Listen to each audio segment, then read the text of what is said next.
السلام علیکم بچوں، صبح بخیر۔ امید ہے آپ سب اپنے گھروں میں خیریت سے ہوں گے اور اپنا بہت خیال رکھ رہے ہوں گے۔ میں ہوں آپ کی ٹیچر مس فاطمہ اسلام، جماعت نرسری سے۔ اردو اورل میں آج ہمارا عنوان یعنی کہ جو ہمارا ٹاپک ہے وہ ہے مذکر اور اس کے مؤنث۔ مذکر کا مطلب ہوتا ہے بچوں میل یعنی کہ جیسے ہمارے بابا، ہمارے بھائی، ہمارے چاچا، ہمارے دادا ہوتے ہیں، یہ ہوتے ہیں مذکر۔ اور جانوروں میں بھی مذکر یعنی کہ جو اس کا میل ہوتا ہے اس کو کہا جاتا ہے، جیسے کہ مرغی کا جو میل مرغا ہے وہ ہوگا یہاں پہ مذکر۔ اسی طرح مؤنث ہوتے ہیں اسی مذکر یعنی کہ اس کی جو فیمیل ہوتی ہے، جیسے کہ بابا کے ساتھ ہوتی ہیں مما، بہن کے ساتھ ہوتا ہے بھائی، استاد کے ساتھ ہوتے ہیں استانی۔ اور جانوروں میں اگر ہم دیکھیں تو مرغے کے ساتھ ہوتی ہے مرغی۔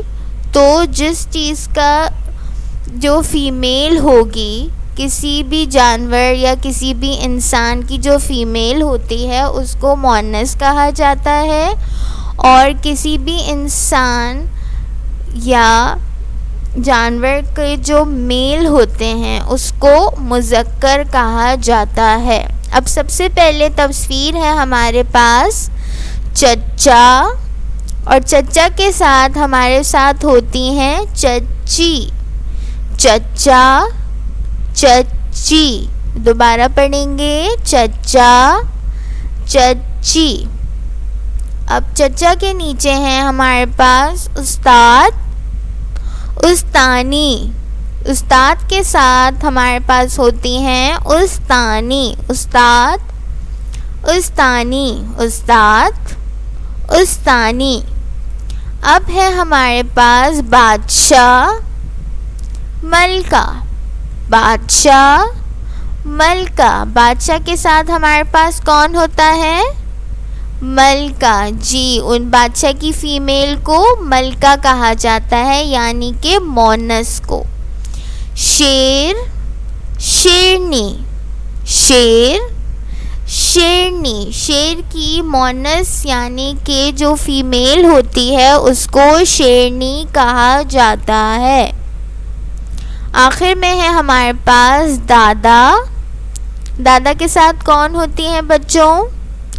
دادی۔ جی، دادا، دادی۔ اب ہم ایک دفعہ دوبارہ ریپیٹ کریں گے۔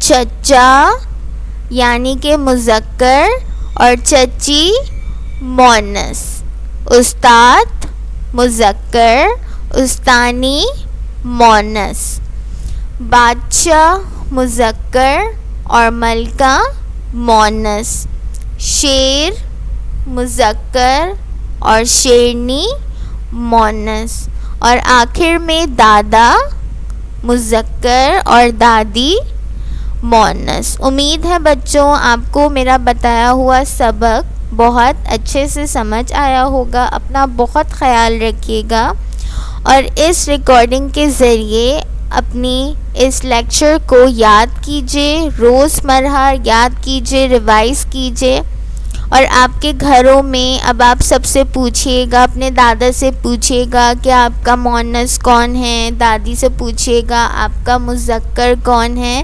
اس طرح آپ کو یہ چیز اور کلیئرلی سمجھ آ جائے گی۔ اپنا بہت خیال رکھیے گا۔ اللہ حافظ۔